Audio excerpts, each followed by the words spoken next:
এই ভিডিওটা শুধু তাদের জন্যই যারা সিরিয়াস, একজন সিরিয়াস স্টুডেন্ট, চাকরি পেতে চাইছে, যাদের চাকরি খুব প্রয়োজন রয়েছে তাদের জন্য।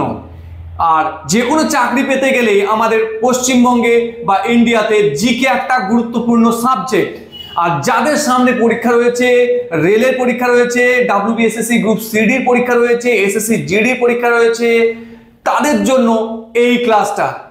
সবাইকে স্বপ্ননী ডিফেন্স একাডেমিতে স্বাগত। আর আমি রানা মণ্ডল শুরু করছি আজকের সেরা মেগা ক্লাস স্ট্যাটিক জিকের ওপর, ক্লাস নাম্বার 4। আজকে যে ক্লাসটা শুরু করছি ক্লাস নাম্বার 4 স্বপ্ননী ডিফেন্স একাডেমির তরফ থেকে আমি রানা মণ্ডল। তাহলে আজকের বিষয় হচ্ছে কি স্ট্যাটিক জিকে। আজকের টপিক হচ্ছে কি পুরস্কার। চলো প্রথম প্রশ্ন দেখব। বলছে যে অভিজিৎ বিনায়ক ব্যানার্জি বা অভিজিৎ ব্যানার্জি ইনি কত সালে অর্থনীতিতে নোবেল পান?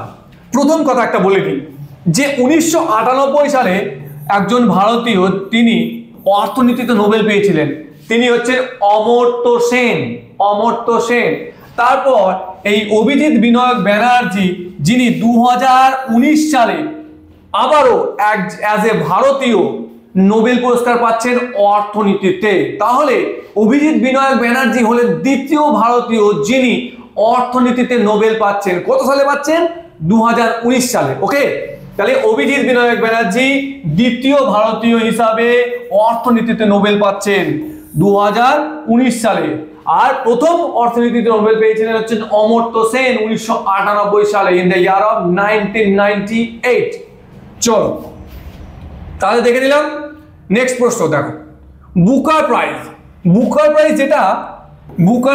কোথায় গেল? হ্যাঁ, বুকার প্রাইজ হচ্ছে কি ম্যান বুকার প্রাইজ নামেও পরিচিত, তাই তো?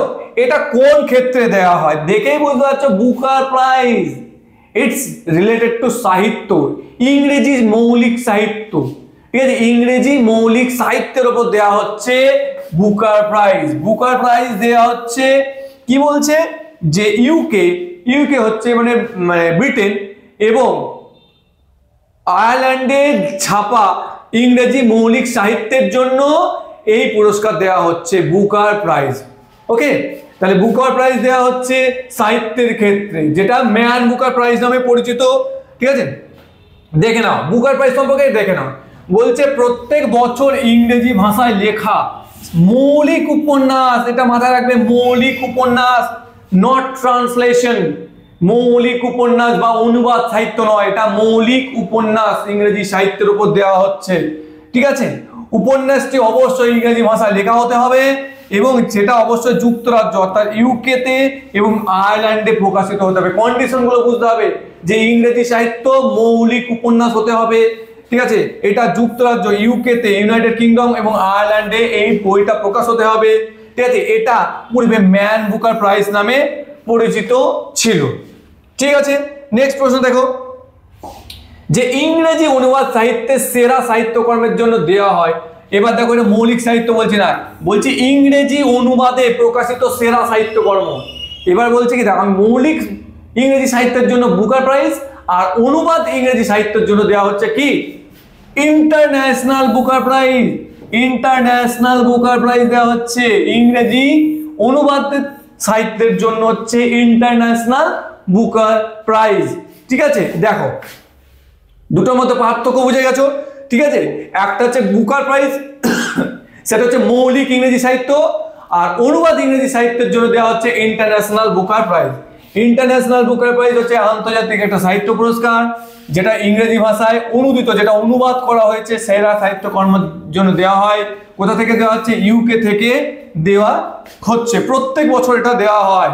ঠিক আছে, কিছুদিন আগে আমাদের একজন ভারতীয় গীতাঞ্জলি শ্রী, তিনি টম্ব অফ স্যান্ড লেখার জন্য তিনি এই পুরস্কার পেয়েছিলেন। আসল গ্রন্থটা আলাদা ছিল, আসল গ্রন্থটা ছিল কি রেত কা সমাধি। ওকে, নেক্সট প্রশ্ন দেখো। নেক্সট প্রশ্ন হচ্ছে অস্কার পুরস্কার কোন ক্ষেত্রে প্রদান করা হয়? অস্কার পুরস্কার যারা সিনেমা প্রেমী তারাই জানো অস্কার পুরস্কার কোন ক্ষেত্রে দেওয়া হয়? চলচ্চিত্রে দেওয়া হয়, চলচ্চিত্র, সিনেমাতে এই অস্কার পুরস্কার দেওয়া হয়। অস্কার পুরস্কার দেওয়া হচ্ছে চলচ্চিত্রে। এই অস্কার পুরস্কারকে কি বলা হচ্ছে? একাডেমি অ্যাওয়ার্ডস বলা হচ্ছে। কি বলা হচ্ছে? অস্কার পুরস্কার একটা নাম হচ্ছে কি একাডেমি অ্যাওয়ার্ডস। ওকে, এটা অস্কার পুরস্কার শুরু হচ্ছে কত সাল থেকে? 1929 সাল থেকে অস্কার পুরস্কার দেওয়া শুরু হচ্ছে। কত সালে? 1929 সাল থেকে অস্কার পুরস্কার দেওয়া শুরু হচ্ছে। 1929 সাল থেকে এই অস্কার পুরস্কার দেওয়া শুরু হচ্ছে। তাহলে অস্কার পুরস্কার বা academy awards is related to চলচ্চিত্র বা সিনেমা। ওকে, চলচ্চিত্র বা সিনেমা। এবার দেখো academy awards, sorry, academy of motion picture, academy of motion picture arts and science কোন পুরস্কার প্রদান করে? এটা আমেরিকা লস অ্যাঞ্জেলেসে অবস্থিত একটা স্টুডিও। তারা এই academy of motion pictures arts and science নামে পরিচিত। এরা যে পুরস্কারটা দিচ্ছে সেটা হচ্ছে একাডেমি অ্যাওয়ার্ডস বা অস্কার। তাহলে আমরা জানলাম কি অস্কার পুরস্কার কে দিচ্ছে, কোন সংস্থা দিচ্ছে? সেটা হচ্ছে আমেরিকার academy of motion pictures arts and science এই একাডেমি অ্যাওয়ার্ডস বা অস্কার পুরস্কার দিচ্ছে। দেখো প্রত্যেকটা ক্লাস গুরুত্বপূর্ণ, প্রত্যেকটা ক্লাস। যেমন একটা বাড়ি হতে গেলে একটা ইটে হয় না, তাই তো? তার জন্য অনেক ইট দরকার হয়। সেই ইটগুলো প্রত্যেকটা ক্লাস এক একটা ইটের মতো তোমার স্বপ্নকে পূরণ করবে। তোমার প্রত্যেকটা ছোট ছোট ক্লাস, প্রত্যেকটা ডেভেলপমেন্ট তোমাকে তোমার সঠিক লক্ষ্যে পৌঁছে দেবে। তাই নিজের স্বপ্নকে সফল করতে সবসময় আমাদের ক্লাসকে ফলো করো, ডেফিনেটলি তোমার উন্নতি হবে। ওকে, নেক্সট ক্লাস, নেক্সট প্রশ্ন দেখো, নেক্সট প্রশ্ন দেখো। একাডেমি এটা বলে দিয়েছি। নেক্সট প্রশ্ন দেখে নিই, কোথায় ছিলাম? গোল্ডেন গ্লোব অ্যাওয়ার্ড কোন ক্ষেত্রে দেওয়া? গোল্ডেন গ্লোব অ্যাওয়ার্ড দেওয়া হচ্ছে কোন ক্ষেত্রে? এই গোল্ডেন গ্লোব অ্যাওয়ার্ড দেওয়া হচ্ছে চলচ্চিত্রে। গোল্ডেন গ্লোব অ্যাওয়ার্ড দেওয়া হচ্ছে চলচ্চিত্রের ক্ষেত্রে। গোল্ডেন গ্লোবস অ্যাওয়ার্ড দেওয়া হচ্ছে চলচ্চিত্রের ক্ষেত্রে। দেখে নাও চলচ্চিত্র ক্ষেত্রে কি কি বলছে। যে গোল্ডেন গ্লোব অ্যাওয়ার্ড এটা দিচ্ছে Hollywood foreign press association. Hollywood foreign press association কোন কোন ক্ষেত্রে দিচ্ছে? চলচ্চিত্র এবং টেলিভিশনের জন্য। চলচ্চিত্র এবং টেলিভিশন শিল্পের জন্য দেওয়া হচ্ছে গোল্ডেন গ্লোব অ্যাওয়ার্ডস। পরীক্ষাতে এই অপশনটাও থাকে, ঠিক আছে? নেক্সট প্রশ্ন দেখো, নেক্সট প্রশ্ন দারুণ একটা প্রশ্ন। খেলার কোচেদের যারা খেলার কোচ বা প্রশিক্ষক রয়েছে তাদের জন্য সেরা অ্যাওয়ার্ডস কি? তাদের জন্য সেরা অ্যাওয়ার্ড হচ্ছে দ্রোণাচার্য পুরস্কার। এটা ভারতে দেওয়া হয়। খেলার কোচেদের বা প্রশিক্ষকদের কৃতিত্ব স্বরূপ ভারত সরকার কোন পুরস্কারটা দেয়? সেটা হচ্ছে কি? দ্রোণাচার্য পুরস্কার। ভেরি ভেরি ইম্পর্টেন্ট, অবশ্যই মাথা রাখবে। যারা খেলার কোচ তাদের জন্য কোন পুরস্কার দেওয়া হয়? তাদেরকে দেওয়া হচ্ছে দ্রোণাচার্য পুরস্কার। দ্রোণাচার্য পুরস্কার দেওয়া হচ্ছে কাদের? খেলার প্রশিক্ষকদের। দেখে নাও ডিটেলস একটু, ঠিক আছে? দেখো এই ধ্যানচাঁদ পুরস্কার বলে একটা পুরস্কার রয়েছে, ক্রীড়া ক্ষেত্রে সারা জীবনে বিশেষ অবদানের জন্য দেওয়া হচ্ছে, ভারত সরকার দিচ্ছে। দ্রোণাচার্য পুরস্কার খেলার কোচেদের দেওয়া হচ্ছে। আর অর্জুন পুরস্কার ক্রীড়া ক্ষেত্রে বিশেষ ব্যক্তিত্বকে দেওয়া হয়, ভারত সরকার দিচ্ছে। তাহলে অর্জুন পুরস্কার দেওয়া হচ্ছে কাকে? ক্রীড়া ক্ষেত্রে বিশেষ ব্যক্তিত্ব, মানে তোমার লাস্ট 1 ইয়ারে কোনো একটা বিশেষ খেলাতে তুমি বিরাট বড় একটা পারফরমেন্স দিয়েছো, সেই ক্ষেত্রে তোমায় দেওয়া যেতে পারে। আর দ্রোণাচার্য পুরস্কার দেওয়া হচ্ছে খেলার কোচেদেরকে বা প্রশিক্ষকদের দিচ্ছে দ্রোণাচার্য পুরস্কার। নেক্সট প্রশ্ন, হিন্দি সাহিত্যের বিশেষ অবদানের জন্য, শুধুমাত্র হিন্দি সাহিত্যের বিশেষ অবদানের জন্য কোন পুরস্কার দেওয়া হয়? ভালো প্রশ্ন। শুধুমাত্র হিন্দি সাহিত্যের বিশেষ অবদানের জন্য দেওয়া হয় ব্যাস সম্মান। তাহলে তোমার কাছে প্রশ্ন আসবে, স্যার সরস্বতী সম্মান কেন, কোথা থেকে দেওয়া হয়? সরস্বতী সম্মান দেওয়া হয় আমাদের সংবিধানে 8ম তফসিলে যে 22টি ভাষা রয়েছে, সেই 22টি ভাষায় লিখিত যে কোনো সাহিত্যের জন্য সরস্বতী সম্মান দেওয়া হয়। তাহলে আমাদের যে অফিসিয়াল ল্যাঙ্গুয়েজ রয়েছে 22টা, সেই অফিসিয়াল ল্যাঙ্গুয়েজ এর জন্য দেওয়া হচ্ছে কি? সরস্বতী সম্মান। তাহলে এখানে সঠিক উত্তর কি? সঠিক উত্তর হচ্ছে ব্যাস সম্মান, ঠিক আছে? তাহলে হিন্দি সাহিত্যের জন্য কোন পুরস্কার দেওয়া হচ্ছে? ব্যাস সম্মান।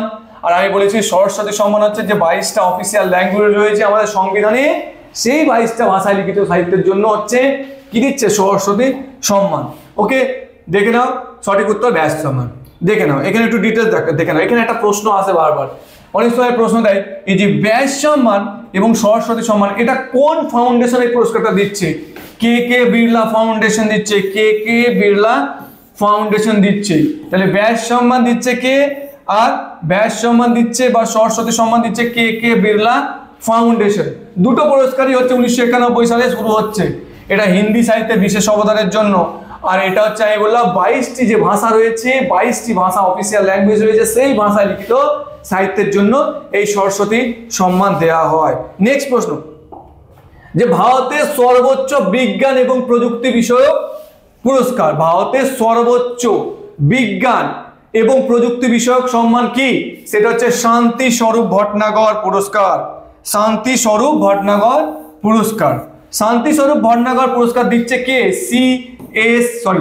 শান্তি স্বরূপ ভটনাগর পুরস্কার দিচ্ছে CSIR, ঠিক আছে, council of scientific and industrial research.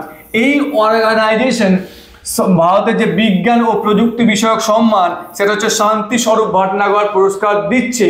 দেখো, এই শান্তি স্বরূপ ভটনাগর পুরস্কার হচ্ছে যাদের বয়স 45 বছরের নিচে, তা সেই সমস্ত বিজ্ঞানীদেরকে এই শান্তি স্বরূপ ভটনাগর পুরস্কার দেওয়া হয়।